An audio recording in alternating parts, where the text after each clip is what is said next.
نبی پاک علیہ السلام نے ایک دن صحابہ سے پوچھا کہ تم کیا سمجھتے ہو؟ اپنے دل کو جب پوچھتے ہو، دل پہ توجہ کرتے ہو تو کیا جانتے ہو؟ تو صحابہ عرض کرنے لگے یا رسول اللہ، جب ہم اپنے دل پہ توجہ کرتے ہیں تو ہم سمجھتے ہیں کہ اللہ نے ہمیں ایمان عطا فرمایا ہے۔ تو حضور نے فرمایا تمہارے ایمان کی دلیل کیا ہے؟ ایمان کی کوئی دلیل بھی تو ہوتی ہے نا۔ ہمارے زمانے میں تو کوئی دلیل نہیں، نماز نہیں پڑھتا پھر بھی میں مسلمان ہوں، روزہ نہیں رکھتا پھر بھی مسلمان، جھوٹ صبح سے شام تک، کہتا خبردار کسی نے مجھے ذرا بھی بات کی سب سے بڑا مسلمان میں ہی ہوں، بددیانتی، دھوکہ، فریب، فرار، لیکن خبردار کسی نے کوئی بات کی سب سے بڑا مفتی میں ہی ہوں۔ جرم سارے پائے جاتے ہیں۔ دلیل کیا ہے بھائی؟ اگر کسی دیکھیں نا، اگر درخت ہے تو دلیل یہ ہے کہ پھل بھی ہے، شاخیں بھی ہیں، لیکن تو صاحب ایمان ہے تو دلیل کیا ہے؟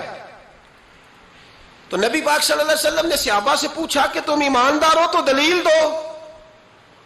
تو بڑے خوبصورت تھے میرے محبوب کے تیار کردہ لوگ، عرض کرنے لگے یا رسول اللہ، ایمان کی دلیل یہ ہے کہ اگر اللہ ہمیں نعمت دیتا ہے تو ہم شکر ادا کرتے ہیں، اگر کبھی مصیبت آتی ہے تو ہم صبر کرتے ہیں، اور یا رسول اللہ ہم اپنے رب کے ہر فیصلے پر راضی رہتے ہیں، ہم اپنے اللہ کے ہر فیصلے پر۔ اب حضور نے رزلٹ کا اعلان کیا تو میرے محبوب فرمانے لگے پھر سنو، میں گواہی دیتا ہوں واقعی اللہ نے تمہیں دولت ایمان عطا فرمائی ہوئی، پھر واقعی اللہ نے تمہیں دولت ہے۔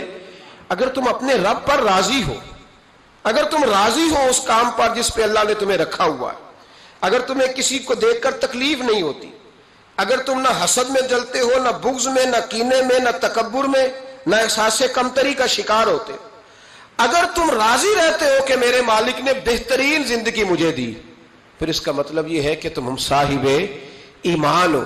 ہمارے زمانے میں لوگوں کی وہ تکلیفیں، صبر نہیں ہے، سکون نہیں ہے، بے چینی سی ہے، بے قراری سی ہے، معاشرے میں ایک عجیب سی ہلچل ہے۔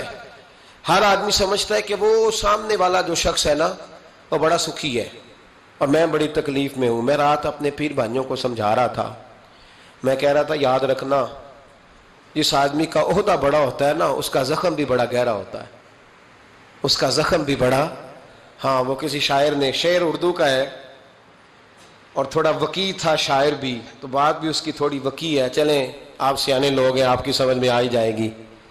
اس نے کہا تھا کہ ہجوم غم میں بھی توہین ضبط غم نہ ہوئی، ہجوم غم میں بھی توہین ضبط غم نہ ہوئی، ہم اس احتیاط سے روئے کہ آنکھ نم نہ ہوئی۔ لوگوں کو نہیں پتا چلا کہ ہم رو رہے ہیں، ہم نے واہ ویلا کر کے دنیا، ہم اس احتیاط سے روئے کہ ہماری آنکھ نم نہ ہوئی، ہم نے واہ ویلا کر کے نہیں بتایا کہ بڑی دقت میں، ہم نے اپنے آپ کو محفوظ رکھا، ضبط میں رکھا، حوصلے میں رکھا، اللہ کی رضا پہ راضی رہے، اپنے آپ کو اپنے رب کی رضا پر۔ میرے نبی پاک صلی اللہ تعالی علیہ وسلم نے فرمایا کہ قیامت کے دن میری امت کا ایک گروہ ایسا ہوگا جسے اللہ تبارک و تعالیٰ اس طرح جنت میں پہنچا دے گا جیسے کوئی بندہ اڑ کے جنت میں چلا جاتا ہے۔ وہ جب جنت میں پہنچیں گے نا تو فرشتے ان سے پوچھیں گے تم نے حساب دیا؟ کہیں گے ہمیں تو پتہ ہی نہیں حساب کیا ہے۔ پل سے رات سے گزرے، کہیں گے خبر ہی نہیں پل سے رات کہاں ہے، تو یہاں کیسے آ گئے؟ کہیں گے اللہ کے فضل سے، اللہ کے فضل سے۔ تو کہا بتاؤ تو صحیح تمہاری نیکی کیا تھی؟ تو کہیں گے دو باتیں تھیں، ایک تو ہم اللہ کے حلال کو حلال جانتے تھے، رب کے حرام کو حرام جانتے تھے، اور دوسرا یہ تھا کہ ہم اللہ کے ہر فیصلے پہ راضی رہتے تھے، اللہ کے ہر فیصلے پہ۔ تو جو رب کریم کی رضا پہ راضی رہے پھر اسے کسی حساب کتاب کا سامنا نہیں کرنا پڑے گا، پھر اسے پل سے رات کی دشوار گزار گھاٹیوں کا سامنا نہیں کرنا پڑے گا۔ شرط یہ ہے کہ وہ اللہ کی رضا پہ راضی رہے، وہ اللہ کے فیصلے کو بصیر و چشم مانے، وہ عاجزی اور انکساری کے ساتھ گردن جھکا دے، اپنے مالک کے فیصلوں پر جھکا دے۔